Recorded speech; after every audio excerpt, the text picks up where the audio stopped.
suffering succotash, son. Austin 316 says I just whipped your ass. Riley, Randy, Jimmy. This is my yard now. Suplex City, bitch.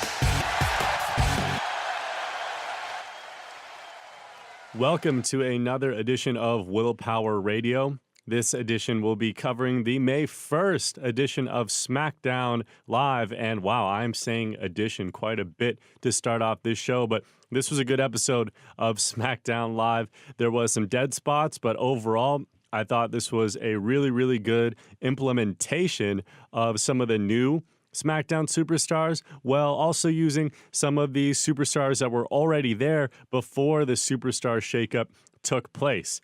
So the show opened up with Miz in a Miz TV segment. He talked some crap, what's new, and then had Jeff Hardy come out and he interviewed Jeff Hardy. He tried to get Hardy to call him a great intercontinental champion to hype up his match with Seth Rollins at Backlash. Hardy wasn't really buying it, and after a few minutes, Randy Orton made his way out, and The Miz did his best here to really stir up some controversy and some heat between Jeff Hardy and Randy Orton. That didn't work either. Surprisingly, Randy Orton said, hey, Jeff Hardy and I, we're cool with each other, and we have no issues. We're facing each other at Backlash for the United States Championship, but there's no bad blood here whatsoever. And Orton had the line of the night when The Miz was trying to say, Randy, how can you say that there's no issue here when you were number 9 on a SmackDown top 10 list, a list that was created by your peers? How can you say that there's no issue here? And Randy Orton says, plain and true, I don't care about that SmackDown top 10 list, and I'm pretty sure nobody else does either. Randy Orton spitting some truth here on SmackDown Live. I was surprised they even mentioned that dead thing, that top 10 list. And then Shelton Benjamin, he came out. He addressed that if there's anyone who should be getting a United States Championship opportunity, it's him, since he did pin Randy Orton last week on SmackDown, which led to a tag team match between Jeff Hardy, Randy Orton versus Shelton Benjamin and The Miz. And this was a pretty solid match here. We saw some good teamwork from both teams. The ending was really the highlight of the match. Randy Orton, he hit his rope hung DDT on The Miz and Shelton Benjamin at the same time, hit an RKO on Shelton Benjamin, and tagged Jeff Hardy in. Hardy lands a swanton bomb on Benjamin and picks up the 1, 2, 3. And right when it seems like everything really is cool between Jeff Hardy and Randy Orton, not quite, because Randy Orton hits an RKO out of nowhere on Jeff Hardy, lays him out flat, and lets him know that he still is the Viper, because The Miz, after all, was telling Randy, he said, where's the Viper? What happened to you? You used to be a vicious killer, and now you've gone soft. And Randy Orton proved that to be wrong when he laid out Jeff Hardy after the match. And I really liked seeing this from Randy Orton, because sometimes he seems like he's just going through the motions. There's really not a whole lot of emotion with him. But I feel like when we see Randy Orton get a little bit more vicious, a little bit more cunning, and a little bit more like the Viper that he's supposed to be, he can strike at any time to anyone. That's Randy Orton at his best. Face or heel, that's Orton at his best. And it reminded me a little bit, just in a flash here, of his 2010 face run when he was RKOing everyone and everything. So looking forward to that Jeff Hardy, Randy Orton match at Backlash. The New Day and The Bar, they then had a segment backstage. They argued about pancakes. Pretty goofy stuff here. It looked like Sheamus, he was challenging Big E. It seemed like Big E was stepping up in Sheamus's face, yelling at him, getting really pumped up. And it was Xavier Woods that Sheamus said he wanted to face later on in the night. And let's go ahead and talk about that match now. So it was Xavier Woods versus Sheamus in a one-on-one match. Pretty solid stuff here. Xavier Woods showed some of his high-flying abilities, and really not much bad to say about this match besides the finish. So Sheamus, there's a lot of outside distraction on the outside of the ring. Antonio Cesaro is getting involved, and Big E, he caught Cesaro off the ring apron and caught him perfectly for his big ending finishing move. It looked sick, but he was pushed into a ring post by Cesaro. All this distraction causes Sheamus to get caught up by Xavier Woods, who rolls him up in a small package and pins him. 1, 2, 3. Xavier Woods with arguably the biggest singles win of his WWE career, beating a former world champion in Sheamus. And as good as Sheamus and Cesaro are as a team, and don't get me wrong, they're one of the highlights of the WWE tag team division right now. This match really got me thinking how many awesome singles matches there are on the table for both Cesaro and Sheamus. Since they've been a tag team for so long now, almost 2 years really, we haven't seen them in any singles feuds. And it got me thinking, how awesome would a Sheamus versus AJ Styles match be? Or how hard-hitting and physical would a Sheamus versus Samoa Joe match be? Or a Cesaro versus Samoa Joe match, or Cesaro versus AJ Styles, or Daniel Bryan versus Cesaro. There's so many possibilities. So I'm not saying that I want to see this tag team break up, but I do want to see some of those singles matches that I mentioned, because there is a lot of potential with both of them to have some great matches on SmackDown Live. And Jeff Hardy, throw him into that mix too, facing the Bar.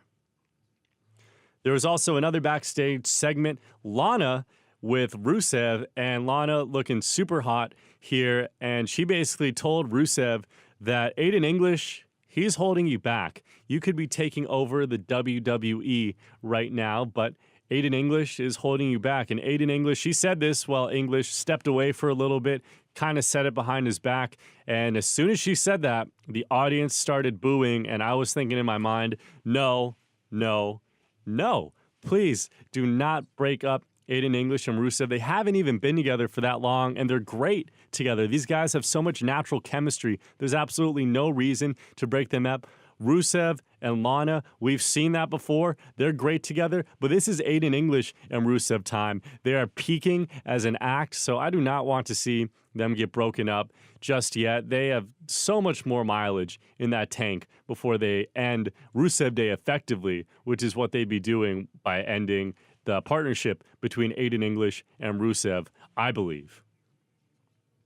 Big Cass had his segment of the night. He called out Daniel Bryan, basically, who the announcers did mention was not able to compete tonight due to not being cleared by medical doctors. And this was deja vu all over again, but thankfully nothing serious. I'm pretty sure this was just in storyline anyways, but Daniel Bryan, apparently his chest was so beat up from the Greatest Royal Rumble match that he needed time to heal it so it wouldn't turn into some weird infection. That was a storyline going on tonight. So he wasn't there to confront Big Cass in the ring, but Big Cass called him out instead. We hear Daniel Bryan's music go off. We're thinking we're going to get Daniel Bryan, but we get a small person, a dwarf version of Daniel Bryan who has the fake beard on, the ring gear tailored to his size, and Big Cass basically jokes around like this is the real Daniel Bryan that we have here. He does a little shtick where fake Daniel Bryan does all the mannerisms of real Daniel Bryan, and by the end of it, very predictably, Big Cass hits his big boot on the 3-foot-tall version of Daniel Bryan.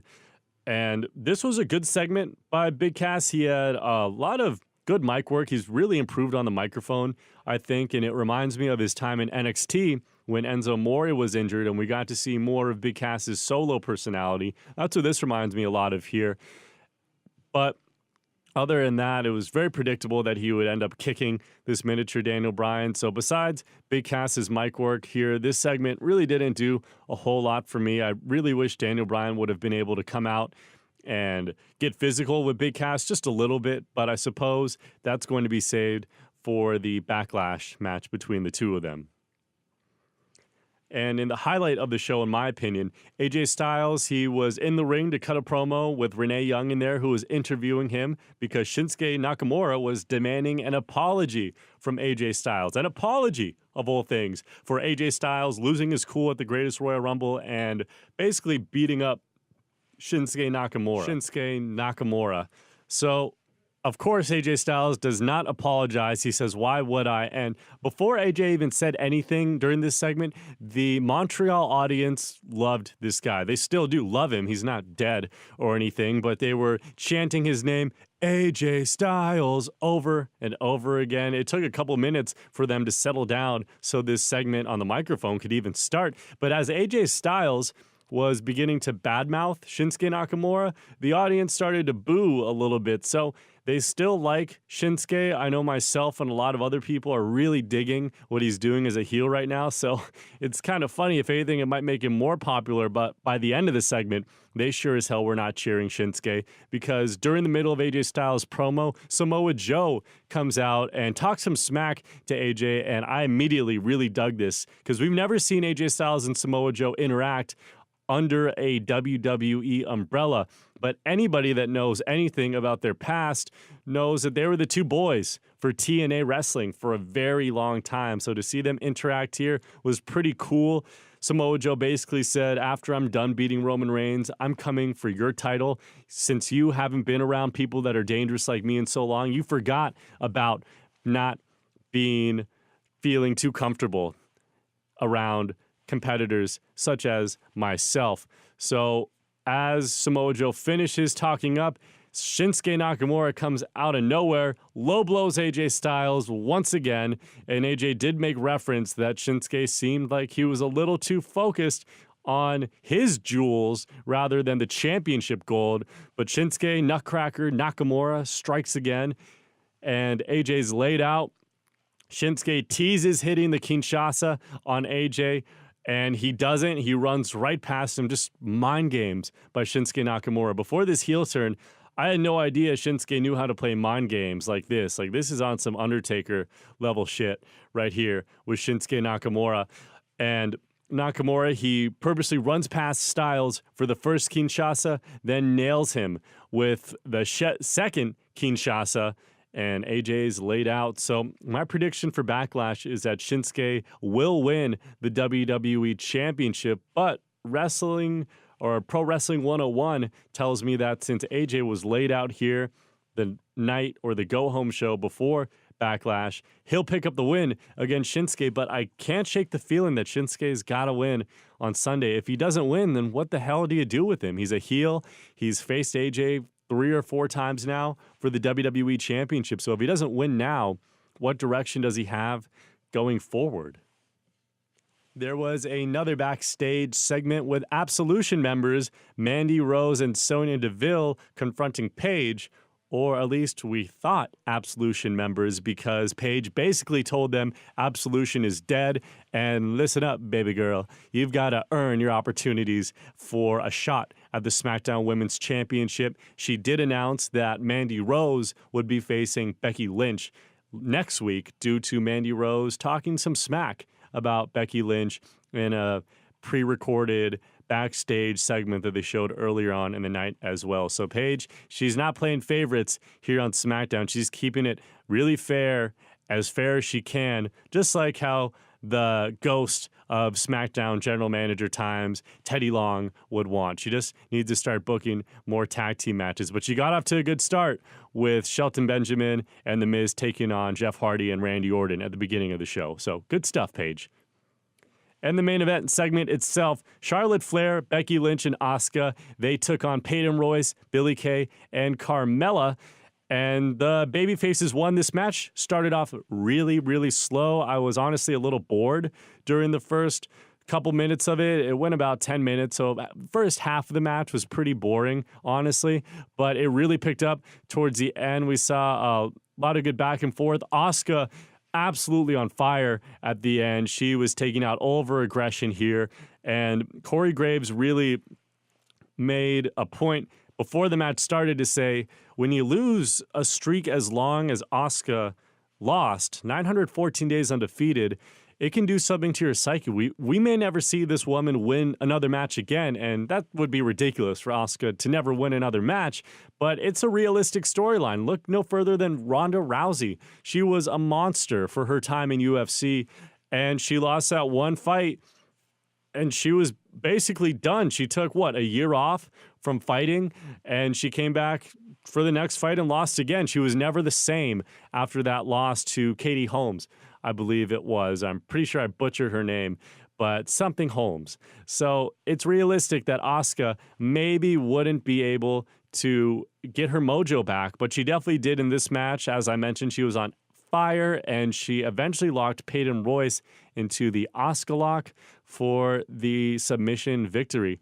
So the babyfaces standing tall here. I still think Carmella, she's going to hold on to that women's championship going forward. She's going to find a way to beat Charlotte at Backlash, and we'll see their feud continue. But I think Charlotte, she's going to move back a little bit on the card. She's not going to be contending for that championship not after Backlash. Her and Carmella will have another match or two, and then Carmella will face other competitors, maybe a Becky Lynch, because the announcers here even made a point to say Becky Lynch, she's been lost in the shuffle for the past couple months, and I couldn't agree more. So hopefully we can see Becky Lynch really pick up some momentum going forward and start to challenge for the women's championship.